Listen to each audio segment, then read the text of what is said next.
Think about when you run into someone you haven't seen for a while, like an old neighbor or a previous coworker from a job you had years ago.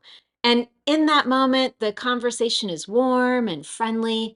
And then as you're wrapping up or getting ready to leave, that person says, "We should get together for coffee sometime." And you smile and say, "Yeah, that would be great." And then nothing happens. Days go by, maybe weeks. And then you start wondering, did they really mean that? Should I have said something more? Was I supposed to follow up? Here's what's really frustrating about this, especially when these things happen in your second, third, or fourth language. It's not just about missing that one opportunity to have coffee with someone. And you know this is true if you've ever moved to a new country, for example. These situations, they're about like you're stuck on the outside, waiting for someone else to reach out first, always wondering if you missed your chance to connect with someone and start forming a friendship. Or maybe it's the opposite. Maybe you want to invite a colleague to lunch, someone that you enjoy talking to, and you want to build up that relationship. Maybe it's something you've been thinking about for days. But then every time you see them, you freeze and think, what if I sound too forward? What if they say no? So you just wait and wait, and the opportunity passes again and again. Either way, in these situations, you end up feeling just alone, even though you're surrounded by people who might actually want to spend time with you. Making plans in any language, but in this case in English, isn't just about knowing the right words. It's about understanding what people really mean and knowing how to turn "we should," like "we should meet for coffee sometime," into real plans without second guessing or feeling doubt at every step. That's exactly why today I want to show you how to confidently make plans in English so that you can stop waiting and start building the friendships that you want. So, in today's lesson, you're going to learn 6 simple stages for making plans in English, and you'll know exactly which phrases to use and when, including how to handle scheduling conflicts without feeling any stress or guilt. And you'll know how to tell if someone really means it when they say "we should get together," or if they're just being polite. In fact, this one insight will save you years of confusion, so I want you to stick with me. But first, let's start at the beginning. The first stage in making plans with anyone is initiating and checking availability. Every single plan begins with a simple question: is the other person available? This is how you open a conversation and find out if they have time to meet with you, whether it's professionally related or just for fun. But how you start that conversation depends on one thing. It depends on whether you already have a very specific day and time in mind, or if you're just kind of exploring the idea, you're being open and flexible in the conversation. If you're going to check someone's availability and you already have a very specific day in mind, the most common way to ask about it is, are you free on? Are you free on Monday? Or are you free on February 23rd? And then if you're being more casual, more open, and you just kind of want to explore the idea, you might say, what are you up to this weekend? Or do you have any plans for the weekend? Let's stop for a moment because there's one question I want to talk about. The question, what are you up to this weekend? This is a very common and casual way to ask, what are you doing? Or what are your plans? And all of these questions work well because they're casual and friendly. You're not pressuring anyone to say yes. You're just opening the door and giving them space to respond honestly to you. I want to show you quickly how this looks in action with a little dialogue. Let's imagine two people, Sarah and Laura. Sarah says, "Hey, Laura, are you free this Saturday?" And Laura responds with, "Yeah, I think so. What's up?" Notice in that quick exchange how Sarah asks directly but casually about a specific day. She's not pushing, she's just checking availability. And Laura's response with, "Yeah, I think so. What's up?" shows that she's open to hearing more. And once you know that someone is available, then stage 2 is suggesting an activity. Whether it's getting coffee, watching a movie, or just hanging out with someone. I want to share some phrases that work well at this stage, depending on how direct or open you want to be. If you want to be direct and clear, you can try this. Do you want to? Do you want to go to a movie, get a coffee, visit the Met on Saturday, or grab dinner? And then if you want to sound more casual and collaborative, you could try this. How about we? How about we see a movie? Or how about we go for dinner? Or I was thinking we could. I was thinking we could visit the Met on Saturday. Or I was thinking we could go to a museum. All three of these options work well. But using something like I was thinking we could and how about we are softer, more relaxed. They feel less like a yes no question and more like you're brainstorming or thinking out loud together. And here's something really important to understand here. In English speaking cultures, people often use soft, indirect language when making invitations. You're going to hear things like maybe we could or how about, even when they definitely want to do something. This isn't uncertainty, it's polite enthusiasm. And we do this because soft language gives the other person space to say no without feeling pressured. It's really a way of being friendly and respectful at the same time. So again, let's go back to Sarah and Laura to see what this sounds like in a quick dialogue. After checking availability, Sarah might say, I was thinking we could check out the winter festival happening downtown. And Laura might respond with, oh, I'd love to. I've been meaning to check it out. Notice Sarah's phrasing there. I was thinking we could. She's using that soft, friendly language. She's making a suggestion, not giving an order. And Laura responds with real enthusiasm. Now, what if Laura had responded differently? What if she had said, let me check my calendar? This expression, let me check my calendar and get back to you, is something important to know about because it's very common in English-speaking culture, and it does not mean rejection or lack of interest. When someone says, let me check my calendar, they're doing one of two things. First, they may genuinely need to check their schedule before committing. Maybe they have other plans first and they need to confirm. Or the second option is they just need a little bit more time to think about it. Not because they don't want to, they're just considering their energy, their workload, everything they have to do that week, and other commitments they may have. Either way, it's completely normal and polite. It's not a brush off. It's just how people manage their time respectfully. Now, before we move to stage 3, I want to talk about something that causes so much confusion. How to tell if someone really wants to make plans with you or if they're just being polite. Because here's the reality. In English-speaking cultures, especially here in North America, people will often say, we should get together sometime. It was so good to see you. And this is a warm way to actually end a conversation, like when you run into a neighbor at the grocery store. And it doesn't always mean that they're ready to put it on the calendar. It doesn't always mean that they're actually making a commitment. And if you don't know about this, it's easy to end up feeling confused, rejected, hurt, or like something was wrong when nothing at all is wrong. When someone says, we should get together, they're typically doing one of two things. Number one, they're showing warmth. They enjoyed talking to you unexpectedly in the moment when you ran into each other, and they want to end that conversation on a positive note. They're just being polite. This is actually a friendly way to say goodbye without making any real commitment. Or they genuinely want to make plans with you. But you won't really know which one it is until you see what happens next. But I want to be clear, this isn't about being fake or dishonest. It's just how politeness works in English-speaking culture.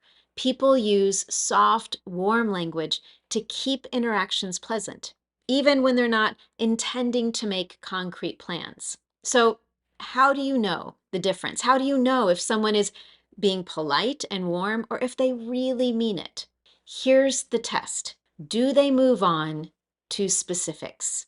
And let me show you what I mean. I'm going to present 3 different scenarios to you. Scenario number 1 is about being pleasant in social interactions, but with no future plans really intended. So you shouldn't count on anything really happening. And I want to show you what this sounds like in a dialogue or what you could expect. So person A might say, "It was so good to see you. We should grab lunch sometime." And person B says, "Yes, that would be great." And then both people look at each other, they smile, and they walk away. They say goodbye. No one mentions a specific time or day. No one follows up with a next step. The interaction, the conversation is complete. And that's it. It's just a pleasant, nice conversation, a polite way to say goodbye. Now, in scenario two, someone shows real interest. They really want to make plans. So in this case, person A says, "It was so great to see you. We should get lunch sometime." And then person B says, "I'd love that. Are you free next week?" And back to person A, "Actually, how about Tuesday?"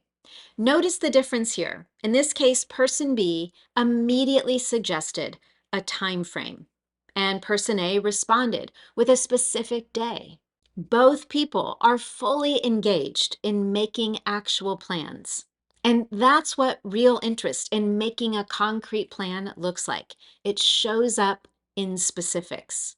And now let's take a look at one more scenario. Here, someone is kind of testing the interest. You're not really sure if someone is equally as excited or eager as you are to make plans. So here's what that would sound like. Once again, person A says, "It was so good to see you. We should get lunch sometime." And then person B responds with, "I'd love that. Are you free next week?" And then back to person A, "Oh, I'm not sure. Let me check my calendar and get back to you." We've heard that expression before. So in this case, person A is staying kind of vague. They're not committing. And this means that they may genuinely be busy and they're not really sure what their schedule is. So they actually do need to check their calendar before committing. Or it might be a way of just waiting and then later they will follow up with you either with a yes or a no. Either way, in this case, the best response for person B is, "No problem, just let me know," and then leave it there. Again, if person A is truly interested, they will follow up and they will make a plan, or they will follow up and politely decline. So what does all this mean for you? Well, there are three things that I want you to remember here. First, if someone says, "We should," but doesn't follow up with logistics or specifics, that's okay. You can let it go without feeling rejected. They meant what they said in the moment. There was genuine warmth. It just wasn't a plan. And then second, if you actually want to make plans with someone, you can test their interest by responding with something specific. Something like, "I'd love that. Are you free next week?" Or, "That sounds great. What about Friday?" And then see what happens. See if they respond with specific details back to you, or if they stay vague and uncertain. Either way, you have an answer. And then third, I want you to remember that that phrase, "let me check my calendar," isn't a brush off. Again, sometimes people genuinely need to double check. The key is whether they follow up with a clear yes or a no.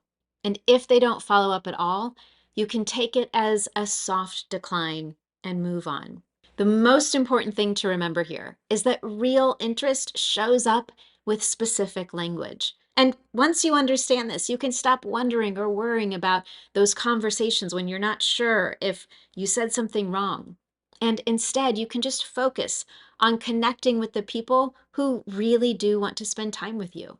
All right, with all that background information in place, once you've agreed on an activity and you know that someone's available, it's time to move on to stage three, which is determining the time and place. This is where you get very specific on where you're actually going to meet. These specifics turn suggestions into a real plan. And here are some phrases you can use for this. How about with the time and then the place? For example, how about 12 o'clock at the new place on the corner? Or the next one, does Tuesday at 12 work for you? Similar to that is, how does Tuesday at 12 sound to you? Or simply saying, "Let's meet at 12 noon at the new place on the corner on Tuesday." Once again, let's see exactly what this looks like in a real dialogue going back to Sarah and Laura. So once they've agreed that they're both available and they show interest in doing something together, Sarah might say, "Okay, perfect. How about 4:30 on Friday? We could meet at the entrance." And then Laura responds with, actually, does 6:30 work for you? I'm done with work at 5. In this case, both Sarah and Laura are proposing specific times. They're negotiating the details together. And this is real commitment. This is how you know that you're actually making plans. But as we just talked about, sometimes you might propose a specific idea and the other person keeps things vague. Let's take a look at what that sounds like in a dialogue. Again, Sarah might say, how about 4:30 on Friday? And Laura might say, oh, I'm not sure about Friday. I'll have to see how things go. What that means is that Laura isn't ready to commit. She's not ready to commit to really making plans. Now, she may genuinely be unsure about her schedule and again, may need to check, or she may be politely declining without directly saying no. When this happens, here's the best way for you to respond without making it awkward. You can simply say, oh, no problem, or no worries. If Friday doesn't work, just let me know. And then you leave it there. If Laura is truly interested, she will suggest an alternative day or she will confirm that Friday works perfectly fine. But what if you're the one who needs to respond to a proposed idea?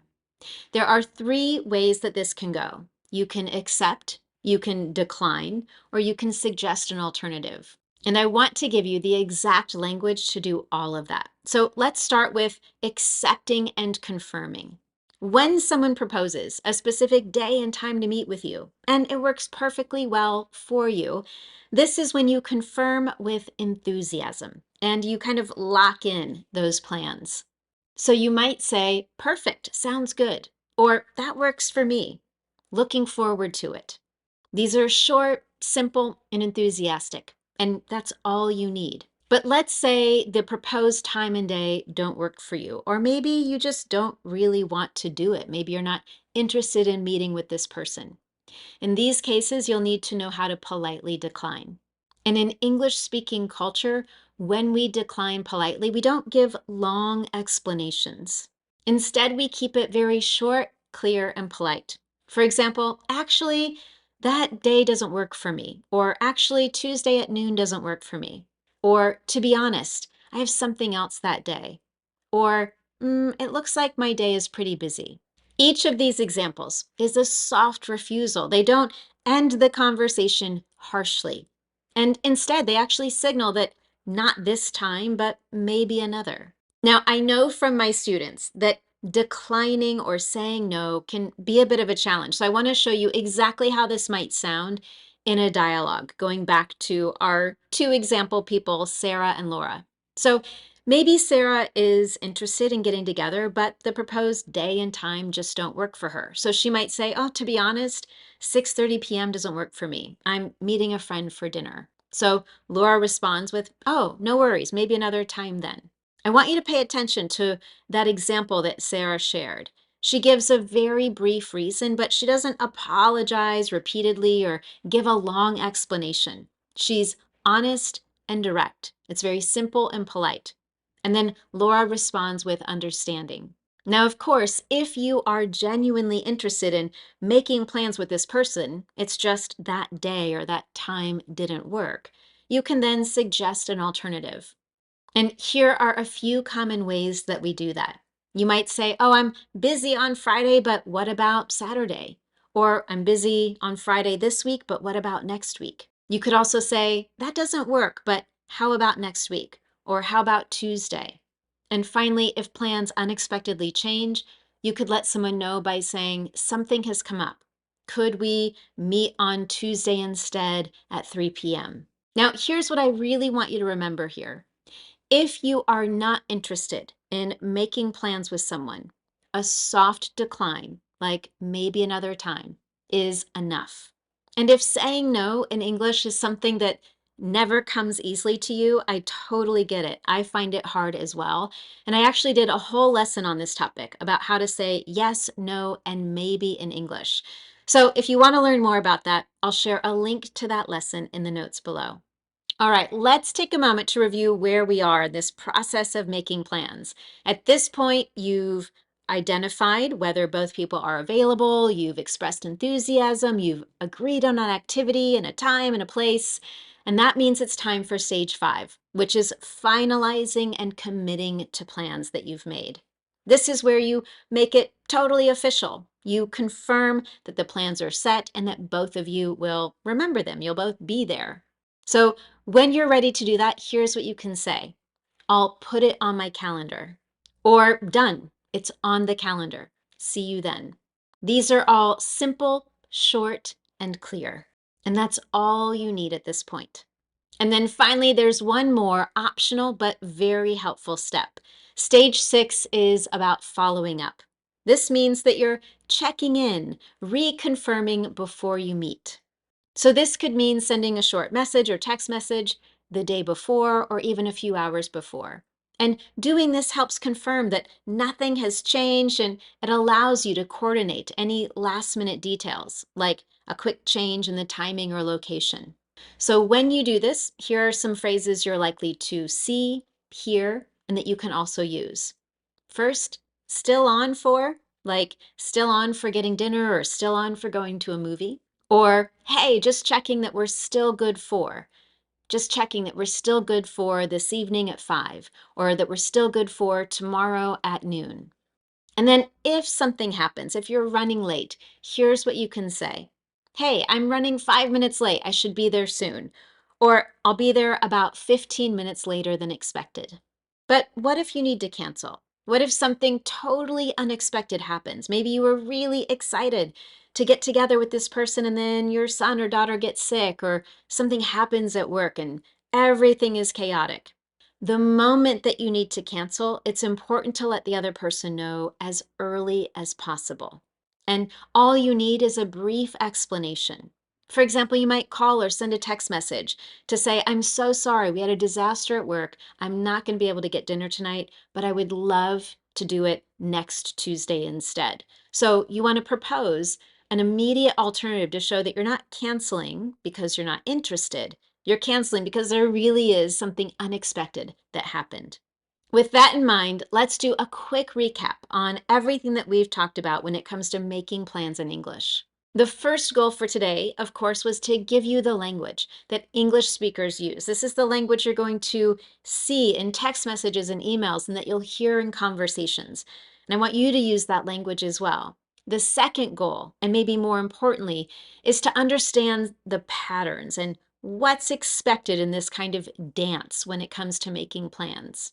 Once you can read all the signals, making plans becomes easier and more natural. So once again, here's the pattern that we've covered today. First, start by initiating the conversation and checking availability using simple, casual questions. Then suggest an activity using soft, friendly language. Once someone shows equal, genuine interest, get specific about a time and place. Or if someone is proposing something to you, you'll want to accept, decline, or suggest alternatives. Then finalize and commit to the plans. And lastly, follow up to confirm. And most importantly, I want you to remember these key points from today. Real interest when it comes to making plans shows up in the specifics. Vague language usually keeps the situation vague and indicates lack of interest. And lastly, you learn that that phrase, let me check my calendar, isn't always a rejection. With all of this in place, the next time that someone says, we should get together, you'll know exactly what to say in response. And you'll know whether they really mean it. You'll be able to detect whether there is genuine interest or they're simply ending the conversation with warmth and politeness. So now I want to hear from you. I'm very curious. Which of these stages in the process of making plans do you find the hardest in English? Is it taking the step to initiate, or is it declining when you don't really want to? Maybe it's reading these signals. Go ahead and take a moment to share with me in the comments below. I'd really love to hear from you. And of course, as always, if you found this lesson helpful to you, please take a moment to subscribe or follow wherever you're listening or watching from today. Thank you so much for joining me, and I look forward to next time.